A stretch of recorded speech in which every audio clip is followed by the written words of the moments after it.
Assalamualaikum warahmatullahi wabarakatuh. Perkenalkan, saya Puput Wijiati dari kelas Ekonomi Syariah C semester 6 dengan NIM 4011890. Pada kesempatan kali ini, saya akan membahas mengenai merger and acquisition. Yang pertama, pengertian dari merger and acquisition.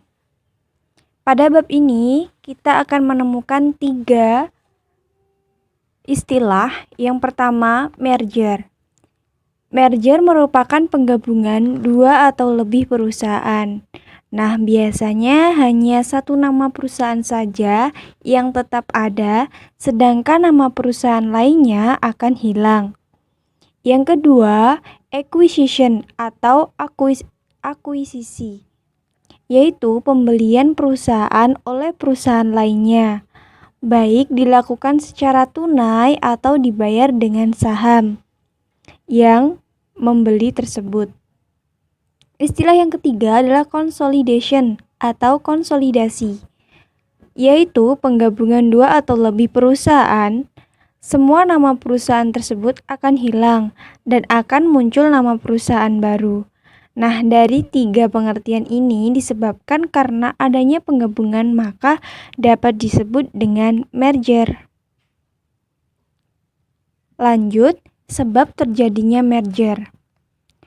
Law of diminishing return atau hukum tambahan hasil yang semakin berkurang, yaitu bahwa pada tingkat output tertentu, maka peningkatan output akan mengakibatkan peningkatan biaya per satuan output. Sehingga semakin tajamnya persaingan akan mengakibatkan semakin sempitnya kesempatan di pasar. Cara untuk memperluas pasar ialah dengan menggabungkan 2 atau lebih perusahaan yang disebut dengan merger, yang mana hanya ada satu nama yang masih hidup. Penggabungan perusahaan ini biasanya dilakukan dengan pembelian perusahaan lain, sehingga sering disebut acquisition.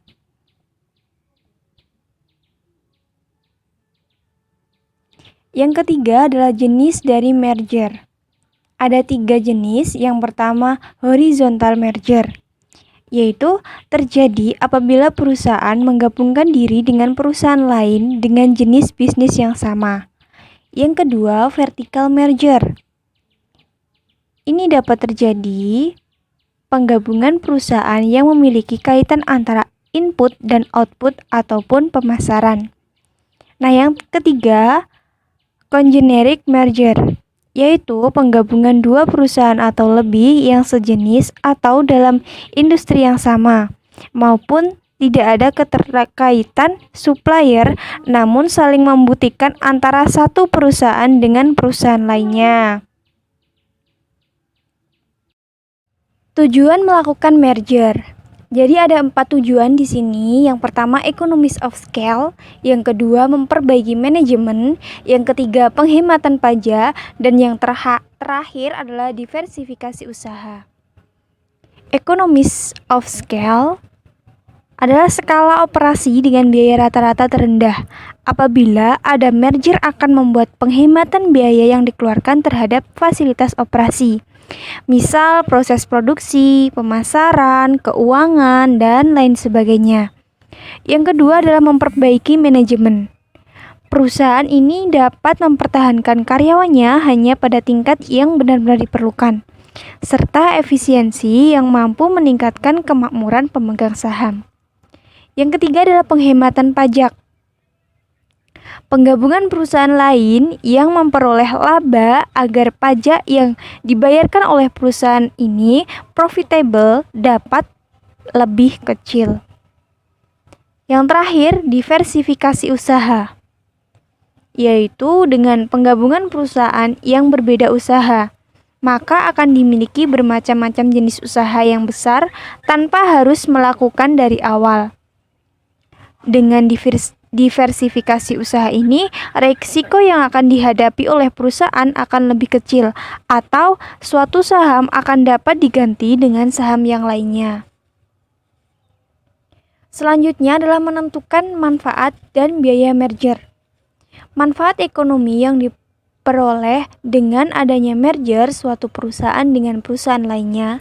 Manfaat ini merupakan terjadi penghematan atas pengeluaran-pengeluaran yang seharusnya dapat dihindari, sehingga diperoleh tambahan keuntungan berupa manfaat ataupun sinergi. Menentukan net present value and merger. Rumusnya NPVM sama dengan NPVAB dikurangi PVA ditambah PVB dikurangi kas dikurangi PVB. Di sini saya misalkan perusahaan yang bersangkutan adalah perusahaan A dan perusahaan B. NPVM merupakan net present value dari merger. PVAB adalah nilai kombinasi perusahaan A dan perusahaan B. PVA merupakan nilai perusahaan A, PVB merupakan nilai perusahaan B, sedangkan kas adalah harga beli tunai perusahaan. Net present value perusahaan perlu ditentukan agar dapat mengetahui apakah perusahaan ini memerlukan merger ataupun tidak. Nah, yang terakhir adalah perilaku akuntansi dari merger. Perilaku akuntansi bagi perusahaan yang merger dapat dilakukan dengan dua metode. Yang pertama, metode pooling of interest, dan metode yang kedua adalah metode purchase accounting. Pooling of interest itu tidak dilakukan perubahan angka-angka dalam neraca dan perhitungan laba rugi perusahaan yang merger. Sedangkan purchase accounting itu terjadi penambahan atau pengurangan angka-angka dalam neraca perhitungan laba rugi. Yang merger sesuai kenyataan yang terjadi pada perusahaan yang bersangkutan. Demikian presentasi yang dapat saya sampaikan. Semoga dapat bermanfaat untuk teman-teman semua. Terima kasih. Wassalamualaikum warahmatullahi wabarakatuh.